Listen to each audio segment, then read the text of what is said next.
Welcome to another episode of What is Hashimoto's with Dr. Martin Rutherford.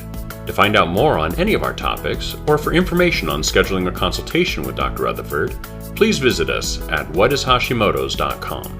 And now, here's Dr. Rutherford.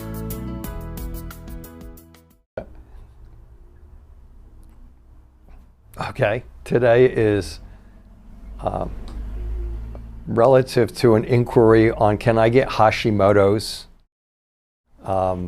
if I wasn't born with a thyroid.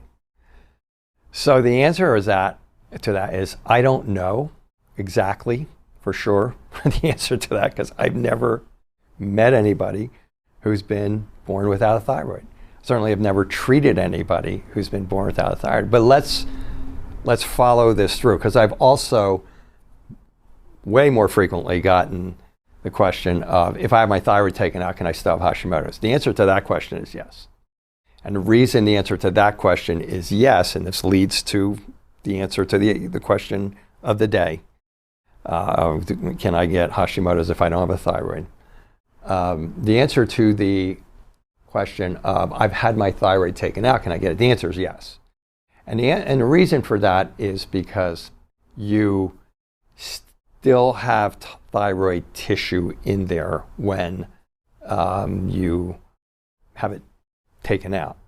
And you know, it's interesting, years ago, right before I really started getting into all of this, I was invited to be a member of a hospital outreach program where they had several of us. They chose several of us, or allowed several of us, to go in and watch surgeries. And I remember watching a thyroid surgery, and I used to do a lot in human anatomy and biochemistry, and I used to dissect out a lot of dead bodies. That's a whole nother story, years and years and years and years and years ago. But that allowed me to look at that and say, after the doctor did his thing, I said, it doesn't look like, you know, you got all the thyroid out. He goes, no, you can never get all the thyroid out because it's connected here or there. You might change your voice. At the time, it wasn't a big deal to me. I just was curious. And but later on, when I started getting people that came in who didn't have their thyroid, but they had the antibodies, and if they ate gluten, the antibodies, you know, they would get all the exacerbations and the heart palpitations and this type of stuff. You know, I started conjecturing back to that, thinking, you know, these people still have thyroid tissue in there. And then eventually, and it wasn't until just recently, I actually had that confirmed by a doctor who said, no, he says rare that we don't leave at least 10% of the thyroid in there. So the whole thing for the person who gets their thyroid taken out is they still have thyroid tissue. If you still have thyroid tissue, the immune system still, you know, your genetics still tells your immune system you can attack it, okay?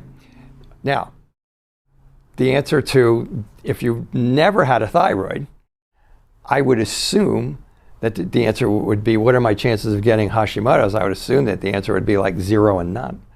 Because you have to, in my world, understanding physiology the way I think I understand it, you have no thyroid tissue to attack. So let's say you had rheumatoid arthritis and you rarely get one thyroid, you rarely get one autoimmune problem. So let's say you got rheumatoid arthritis, and you keep getting the rheumatoid arthritis, and whatever treatment you're doing isn't working, and then all of a sudden one day you start to get a rash on your neck, and you get it checked out, and the doctor goes, you know what, you have eczema now, or psoriasis. Okay, let's say on your elbows, psoriasis, and you go, oh crap, now how can I get that? Well, you can get it because you have the genetics that tells you can attack that skin tissue, because you keep flaring up the rheumatoid arthritis, and if it's not under control, it's going to express the next one, the next genetic propensity that you have. If you don't have a thyroid, I would imagine you could have 50 thyroid cases in your family, but you have to have a thyroid that when the genetics say attack this, to attack it. But if there's no tissue to attack it, my rationale would be, I don't think you could get Hashimoto's if you don't have a thyroid. And again, I've never met anybody who didn't have thyroid. I've never treated anybody who didn't have a thyroid. But if I were on one of these buzz show quiz shows and they asked me, like, can you do it or not, that would be the rationing before I would say, no, I don't think you can get it. But that's what I know. That's what I know. And so I'll keep my eye out for that one over the rest of my career to see if somebody comes in without a thyroid, and if they do and we treat them and we see what happens, then I'll do another video for you at that point in time. Thank you for joining us for another episode of What is Hashimoto's? To find out more on any of our topics, or for information on scheduling a consultation with Dr. Rutherford, please visit us at whatishashimotos.com.